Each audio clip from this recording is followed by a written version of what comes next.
आपके सामने उज्जैन के महत्वपूर्ण समाचार प्रस्तुत करें। आज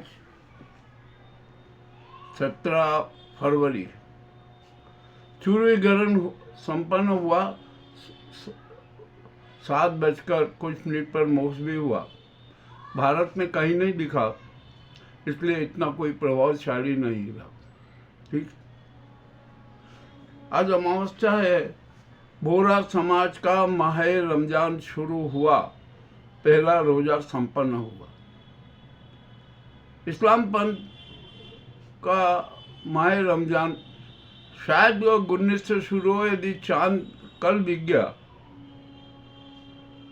यदि आज चांद दिखेगा नहीं, कल चांद दिखेगा, तो 19 तारीख से माह रमजान शुरू होगा।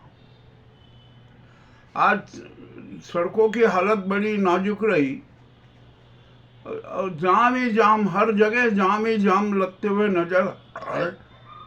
मामला बड़ा विचित्र हो रहा है। क्या होगा क्या नहीं होगा, कुछ कहना कठिन है। अब आइए यहाँ पर हम बात करते हैं शहर के आसपास की। शहर के आसपास कितने सड़क हादसे हो रहे हैं जिसकी कोई सीमा नहीं। और इन हादसों पर रोक लगाने के लिए क्या किया जाए, प्रशासन भी कुछ नहीं कर पा रहा है और वाहन चालक भी लापरवाही बरत रहे हैं। रफ्तार की जो गति है, नशे में वाहन चलाने का जो क्रम है ना, वो अति घातक हो चुका है। आज नागला में भी एक हादसा हुआ।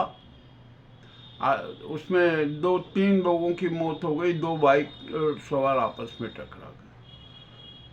कहीं पर कोई तेज वाहन, रफ्तार वाहन आदमी को टक्कर मार के फरार हो रहा है। यानी कुल मिलाकर यहाँ पर स्थिति बड़ी विचित्र हो रही है। अब शहर में मच्छरों का आतंक भी बड़ा फैल रहा है। और हमारे नगर निगम है ना, टिफा मशीनें, हैंड टिफा मशीनें, शायद उनका अंतिम संस्कार कर चुके, वो उचित नहीं समझती कि टिफा मशीन से वो किया जाए। शहर की सफाई व्यवस्था ध्वस्त है, कुछ कहने की ज़रूरत नहीं है। बार बार क्या कहा जाए, यहाँ पर कुछ करने को तैयार नहीं। अब जो मार्ग चौड़ीकरण के जो निर्माण कार्य हो रहा है ना, उसमें बड़ी समस्या खड़ी हो रही है। बहुत लापरवाही बरती जा रही है, ठेकेदारों की लापरवाही बरती है। प्रशासन के अफसर निरीक्षण करते हैं, चेतावनी दे देते हैं, किंतु ठेकेदारों की समस्याओं का भी तो समाधान करना बड़ा जरूरी है ना। उनकी तो समस्याओं का समाधान हो नहीं रहा है। सही बात तो यह है कि ठेकेदारों को समय पर पेमेंट नहीं हो रहा है। मामला बड़ा विचित्र है। जब ठेकेदार को पेमेंट नहीं होगा तो वो तो लेट रहते भी करेगा। और जो वर्क ऑर्डर है ना, वो 2 वर्ष में पूरा करने का दिया हुआ है। ठीक है, अब देखते हैं क्या होता है क्या नहीं होता है। तो भैया नगर निगम और प्रशासन ठेकेदारों के पेमेंट करवाने की भी व्यवस्था करे, यह बहुत ज़रूरी है। यदि ठेकेदारों का पेमेंट समय पर होता रहा ना, तो काम जल्दी हो जाएगा। अब तो प्रशासन ने स्पष्ट कहा है कि आप दिन और रात चौड़ीकरण मार्गों का काम चलाइए, दोनों पाली में चलाइए, दिन में भी चलाइए, रात में भी चलाइए, तो काम जल्दी निपटेगा। अब देखते हैं क्या। और जो ठेकेदार अपने वर्क में लापरवाही बरत जाना, उन पर 2 लाख 1 लाख का दंड भी किया जाएगा। ये भी अब चल रहा है पूरा। तो पहले उनको पेमेंट तो अपन कर दें। और क्या नगर निगम ने उसको शायद क्या पेमेंट नहीं है क्या, या सरकार की तरफ से पेमेंट नहीं आ रहा है, क्या कुछ हो रहा है। मामला बड़ा विचित्र हो रहा है। अब जो भी हो रहा है स्थिति वही। अब यहाँ पर जनता को भ्रम में डालने, उनका जो चिंतन खराब करने के वो समस्याओं पर ध्यान नहीं दे, इसलिए अनेक प्रकार के अनुत्पादक समारोह किए जा रहे हैं। उसमें व्यय भी खूब किया जा रहा है। सबके कमीशन बंधे हुए हैं ना, सबको माल चाहिए, इसलिए चाहे जैसे जो समारोह करते रहो और जनता को भ्रम में डालते रहो, तो उसको सोचने ही मत दो कि तुम्हें क्या करना है क्या नहीं करना है। ठीक है भैया, जो जैसा चाहे वैसा करो। अब इसमें अभी कोई क्या करेगा। मामला बड़ा रोचक है। स्थिति बड़ी विस्फोटक होती जा रही है और शहर में तो अराजकता चरम पर है। सब जगह अराजकता चरम पर है। अवंतिकापुरी में क्या हो गया?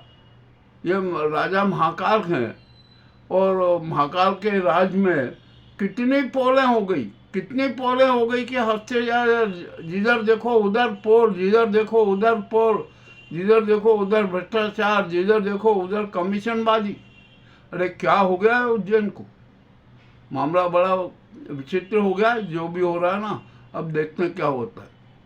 और श्री महाकाल महालोक की सीबीआई जांच होगी, ये तय हो चुका है। अब कोई भी भ्रष्टाचारी बचने नहीं पाएगा। ये भी आज आपके सामने बहुत स्पष्ट कर देते। और यहाँ की समाज पालिका के जो है ना, यहाँ पर न जाने कितने कितने गैंग हो गए, यहाँ पर कितने कितने पत्रकार हो गए, उनके बारे में भी क्या कहा जाए। और यहाँ पर सबसे बड़ी खराब स्थिति तो हमारी धर्म पालिका की हो रही है। यहाँ पर साधु संतों के इतने घिनौने चेहरे और कुकृत्य सामने आ रहे हैं कि हमें तो उनका प्रसारण करते शर्म आ रही है कि आखिरकार ये क्या हो रहा है, कहाँ गया धर्म? अरे कुछ भी नहीं है, सब नाटक किया जा रहा है। मामला बड़ा विचित्र हो गया। यह अवंतिकापुरी है ना, अराजकतापुरी बन गई। आज हमने अपने पहले एपिसोड में हमने यहाँ पर 3 नए महाकाल बनाने का एक प्रस्ताव दिया। भैया एक वीआईपी के लिए महाकाल मंदिर अलग बना दो, और जो टूरिस्ट आते हैं ना, दिखावे के धर्म करने वाले और देव दर्शन के नाम पर मौज मस्ती करने वाले, एक उनका अलग से बना दो महाकाल मंदिर। और जो ये दर्शन माफिया है ना, जो दर्शन कराने के नाम पर जो ठगी करते हैं, उनके लिए भी एक अलग से महाकाल मंदिर बना दो कि भैया आप यहाँ पर ठगी के काम, यहाँ पर दर्शन करवा दिया करना, जी चाहे वैसा लूटो। और जो ओरिजिनल ज्योतिर्लिंग महाकाल है ना, वो तो धर्म प्राण जनता के लिए खुले रहने दो। और चलित दर्शन की व्यवस्था कर दो, गर्भगृह में किसी का प्रवेश न हो, ऐसी व्यवस्था करना चाहिए, तभी महाकाल में सुव्यवस्था होगी। अब यहाँ पर आराधना स्थलों में भी अब तो एक बड़े नाटक होने लगे। ये संघ के जो चिंटू हैं ना, वो वहाँ पर आराधना स्थलों पर अपना एकाधिकार जमा रहे हैं, व्यवस्था में शरीक हो रहे हैं, न जाने क्या क्या नाटक कर रहे हैं। मुझे तो ऐसा लगता है कि इन्होंने भगवान को भी अब अपना बंदूक बना लिया, अपना बंधक बना लिया, अपने हाथों की कठपुतली बना लिया। चाहे जैसे नचाओ, चाहे जैसे जो कुछ करो, कुछ भी है